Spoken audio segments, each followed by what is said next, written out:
Good morning, students. In yesterday, we completed how to calculate elasticity of demand with the percentage change method, and today we are going to discuss about the different situations of elasticity of demand. Elasticity of demand की क्या-क्या situations हैं? So first of all, elasticity of demand is infinite. Infinite means when it is also called a perfectly elastic, which means कि there is a huge effect of price on quantity demanded. It means कि prices में change होने से quantity demanded पे बहुत effect होता है, तो उसको हम कहते हैं कि इलास्टिक डिमांड इज इन्फिनिट. और इसको हम डायग्रामेटिकली कैसे प्रेजेंट करेंगे? Here is quantity and here is price.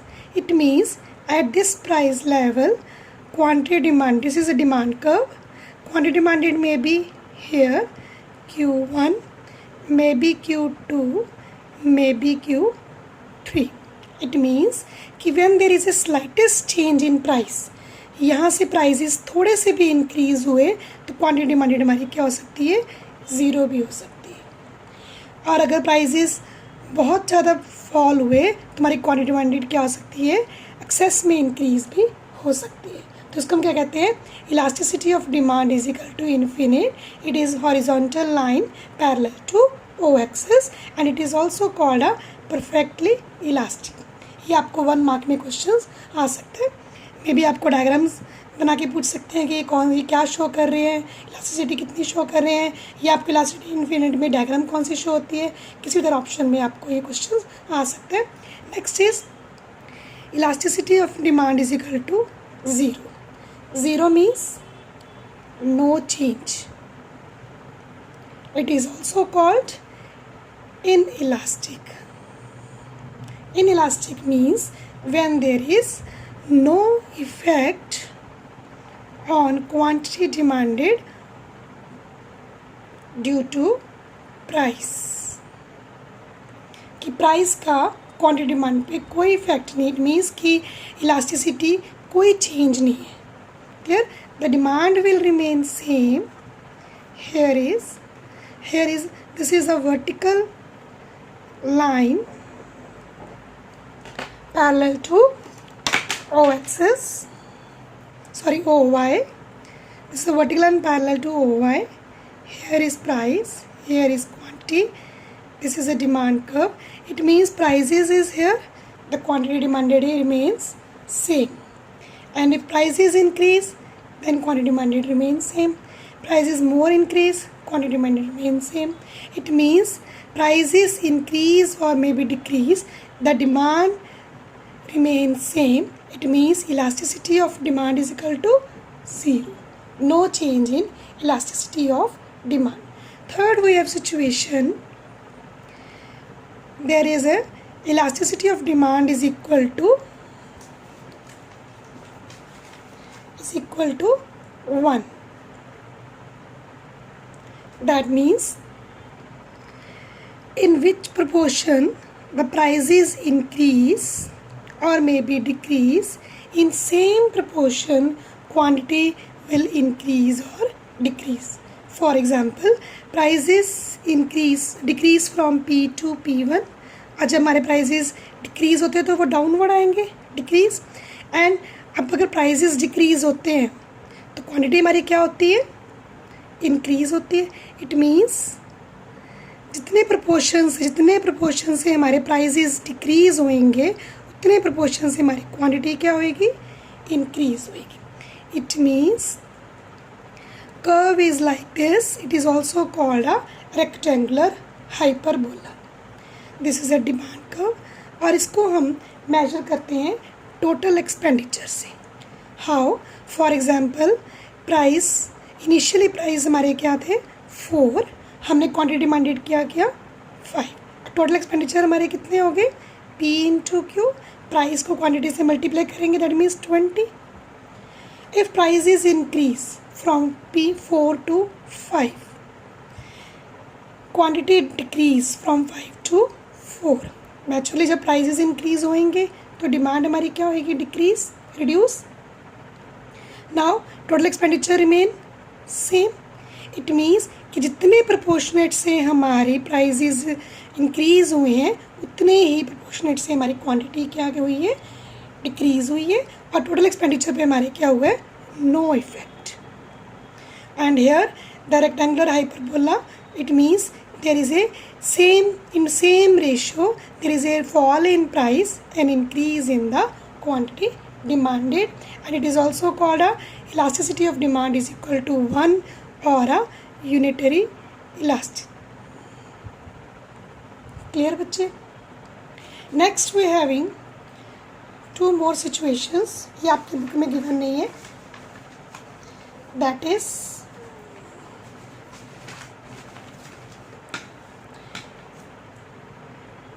elasticity of demand greater than 1 and elasticity of demand less than 1. Greater than 1 means कि डिमांड का बहुत इफेक्ट पड़ता है प्राइजेस में। Less change in price, change कोई भी हो सकता है, चाहे वो इंक्रीज हो चाहे वो डिक्रीज हो, but more effect on quantity. ठीक है बच्चे? हेयर डायग्राम में इसको कैसे प्रेजेंट करेंगे हम? For example prices, initially prices हमारे यहाँ पे क्वांटिटी इज हेयर। क्लियर बच्चे?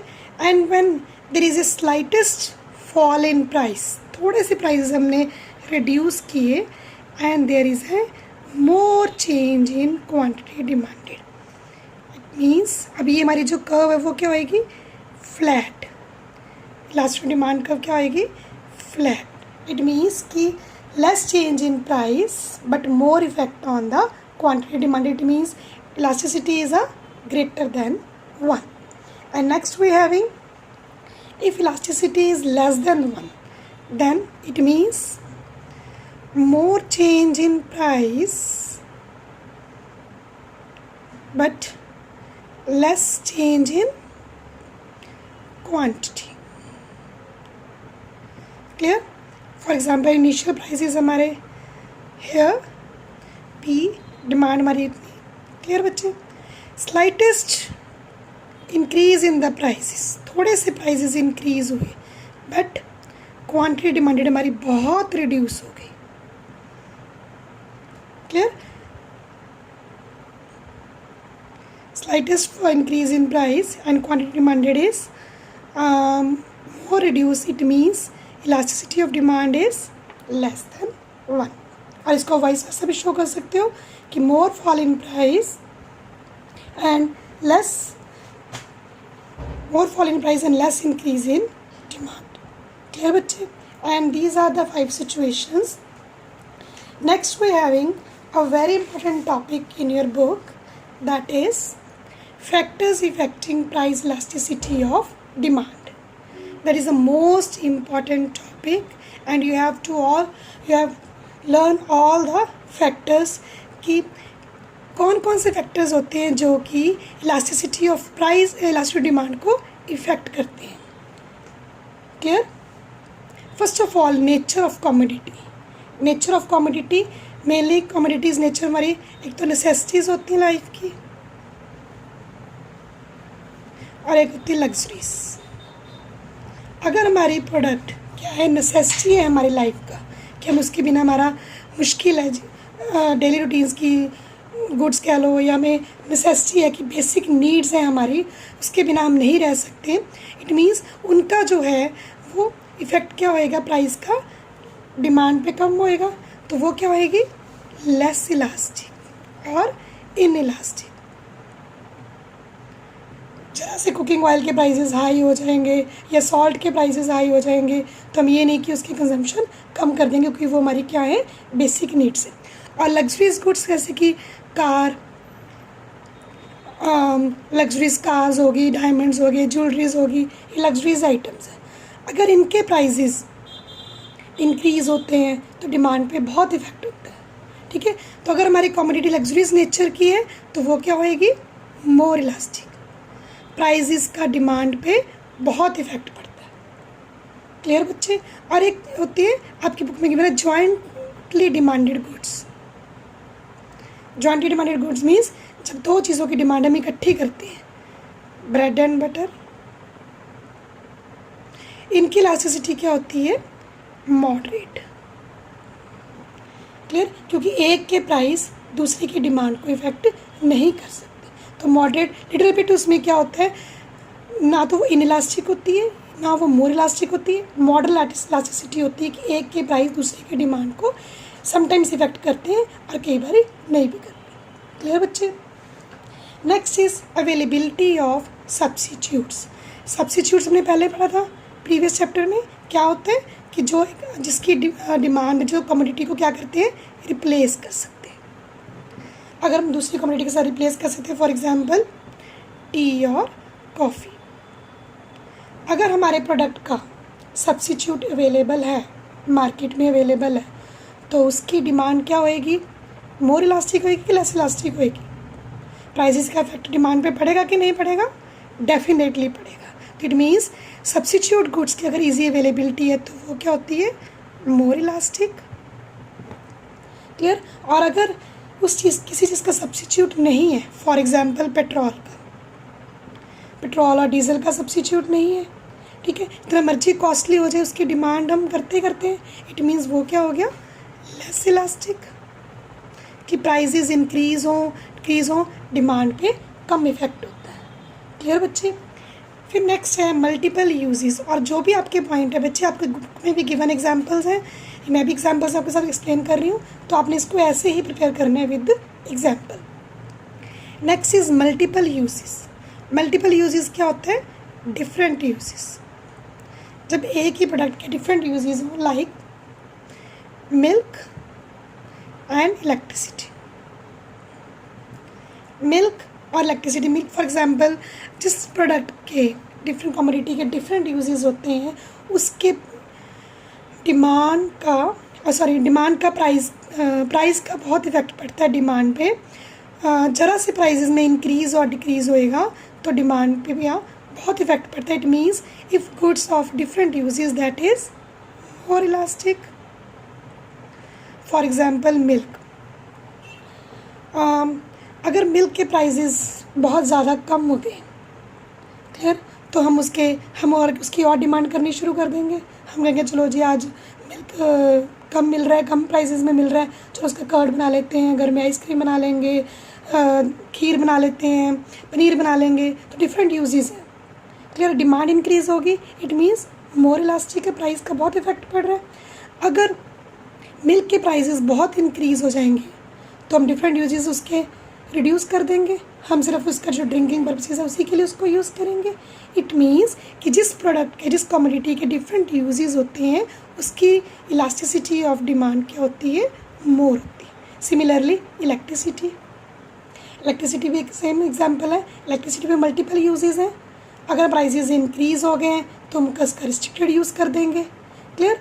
अगर हम कुछ काम मैनुअल कर लेंगे, हर काम इलेक्ट्रिसिटी की हेल्प से नहीं करेंगे, और अगर प्राइसेस रिड्यूस हैं तो हम उसको मल्टीपल यूजेस में यूज़ करेंगे। क्लियर बच्चे? Then postponement of use.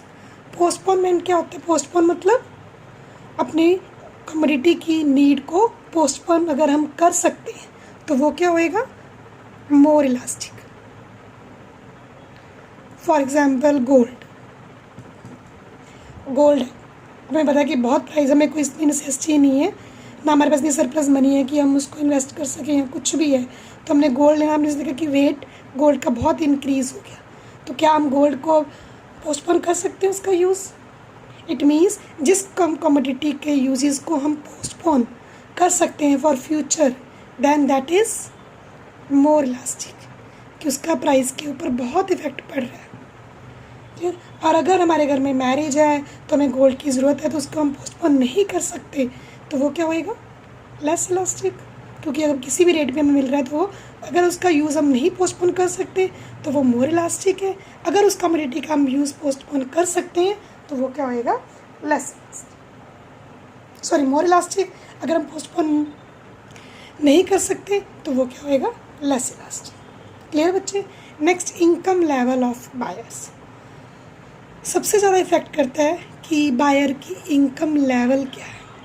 अगर तो वो रिच है, हाई अर्निंग कर रहा है, तो प्राइजेस कोई भी हो उस पर इफ़ेक्ट पड़ेगा, डिमांड पे इफ़ेक्ट करेगा? नो। तो इसमें क्या होएगा, वो लेस इलास्टिक।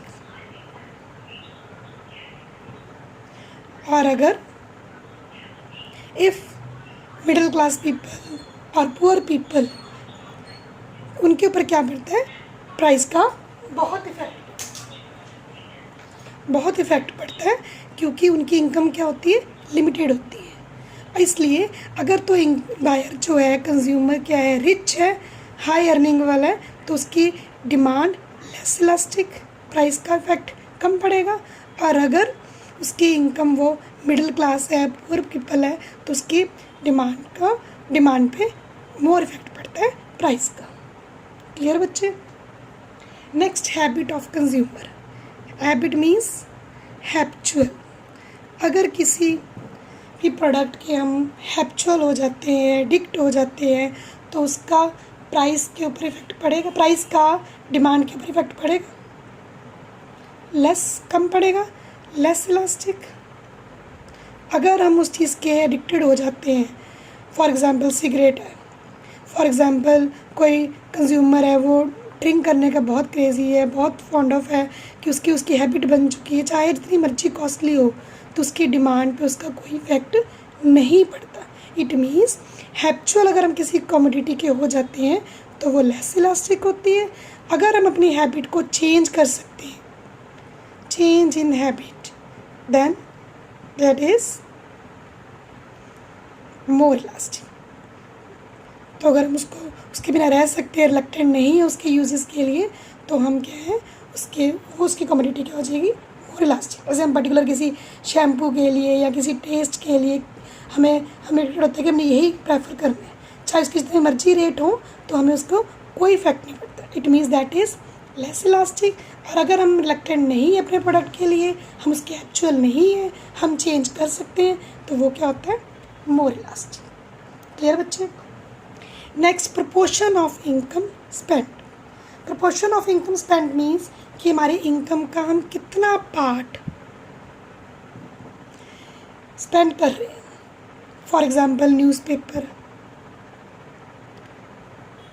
मैच बॉक्सेस, ये डेली रूटीन की चीज़ें और बड़ी चीप, हमारी इनकम का बहुत सा थोड़ा पार्ट ही इस पर हम स्पेंड करते हैं कि 10 रुपये की न्यूज़पेपर है, 5 रुपये की मैच बॉक्स है, या सॉल्ट है, कुछ भी।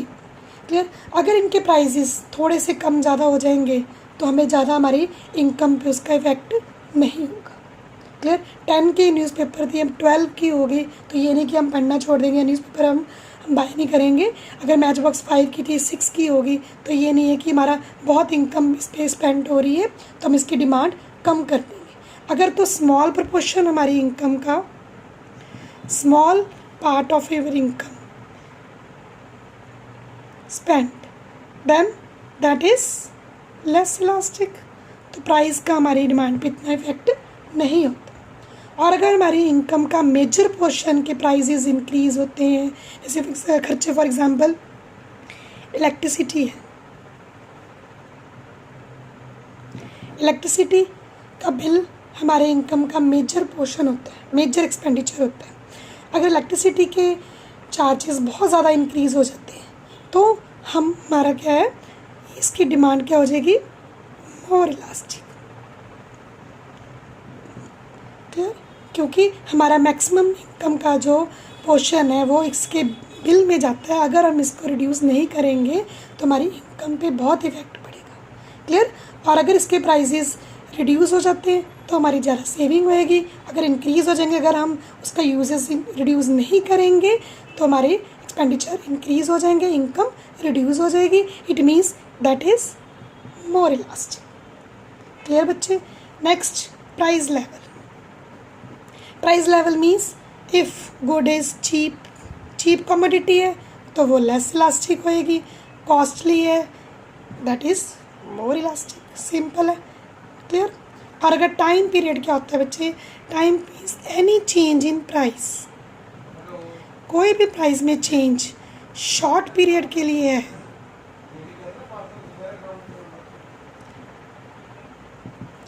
If change in